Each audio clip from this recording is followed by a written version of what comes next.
Chapter 15. Samuel also said to Saul, The Lord sent me to anoint you king over his people, over Israel.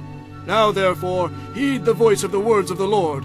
Thus says the Lord of hosts, I will punish Amalek for what he did to Israel, how he ambushed him on the way when he came up from Egypt. Now go and attack Amalek, and utterly destroy all that they have, and do not spare them, but kill both man and woman, infant and nursing child, ox and sheep, camel and donkey. So Saul gathered the people together and numbered them in Telaim, 200,000 foot soldiers and 10,000 men of Judah. And Saul came to a city of Amalek and lay in wait in the valley.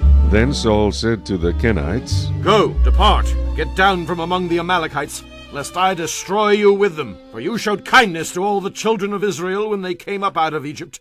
So the Kenites departed from among the Amalekites. And Saul attacked the Amalekites from Havilah all the way to Shur, which is east of Egypt. He also took Agag, king of the Amalekites, alive, and utterly destroyed all the people with the edge of the sword. But Saul and the people spared Agag, and the best of the sheep, the oxen, the fatlings, the lambs, and all that was good, and were unwilling to utterly destroy them, but everything despised and worthless that they utterly destroyed. Now the word of the Lord came to Samuel, saying, I greatly regret that I have set up Saul as king, for he has turned back from following me, and has not performed my commandments. And it grieved Samuel, and he cried out to the Lord all night. So when Samuel rose early in the morning to meet Saul, it was told Samuel, saying, Saul went to Carmel, and indeed he set up a monument for himself, and he has gone on around, passed by, and gone down to Gilgal. Then Samuel went to Saul, and Saul said to him, Blessed are you of the Lord.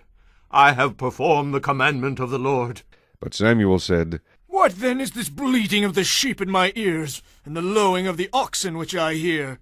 And Saul said, They have brought them from the Amalekites, for the people spared the best of the sheep and the oxen to sacrifice to the Lord your God, and the rest we have utterly destroyed. Then Samuel said to Saul, Be quiet, and I will tell you what the Lord said to me last night. And he said to him, Speak on. So Samuel said, When you were little in your own eyes, were you not head of the tribes of Israel? And did not the Lord anoint you king over Israel? Now the Lord sent you on a mission and said, Go and utterly destroy the sinners, the Amalekites, and fight against them until they are consumed. Why then did you not obey the voice of the Lord? Why did you swoop down on the spoil and do evil in the sight of the Lord? And Saul said to Samuel, But I have obeyed the voice of the Lord, and gone on the mission on which the Lord sent me, and brought back Agag, king of Amalek. I have utterly destroyed the Amalekites. But the people took of the plunder, sheep and oxen, the best of the things which should have been utterly destroyed, to sacrifice to the Lord your God in Gilgal. So Samuel said, Has the Lord a great delight in burnt offerings and sacrifices, as in obeying the voice of the Lord? Behold, to obey is better than sacrifice, and to heed than the fat of rams. For rebellion is as the sin of witchcraft, and stubbornness is as iniquity and idolatry. Because you have rejected the word of the Lord, he also has rejected you from being king. Then Saul said to Samuel, I have sinned, for I have transgressed the commandment of the Lord and your words, because I feared the people and obeyed their voice. Now, therefore, please pardon my sin, and return with me, that I may worship the Lord. But Samuel said to Saul, I will not return with you, for you have rejected the word of the Lord, and the Lord has rejected you from being king over Israel. And as Samuel turned around to go away, Saul seized the edge of his robe, and it tore. So Samuel said to him, The Lord has torn the kingdom of Israel from you today, and has given it to a neighbor of yours who is better than you. And also the strength of Israel will not lie nor relent, for he is not a man that he should relent.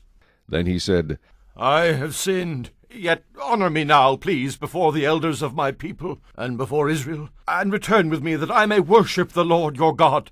So Samuel turned back after Saul, and Saul worshipped the Lord. Then Samuel said, Bring Agag, king of the Amalekites, here to me. So Agag came to him cautiously, and Agag said, Surely the bitterness of death is past. But Samuel said, As your sword has made women childless, so shall your mother be childless among women. And Samuel hacked Agag in pieces before the Lord in Gilgal. Then Samuel went to Ramah, and Saul went up to his house at Gibeah of Saul. And Samuel went no more to see Saul until the day of his death. Nevertheless Samuel mourned for Saul, and the Lord regretted that he had made Saul king over Israel.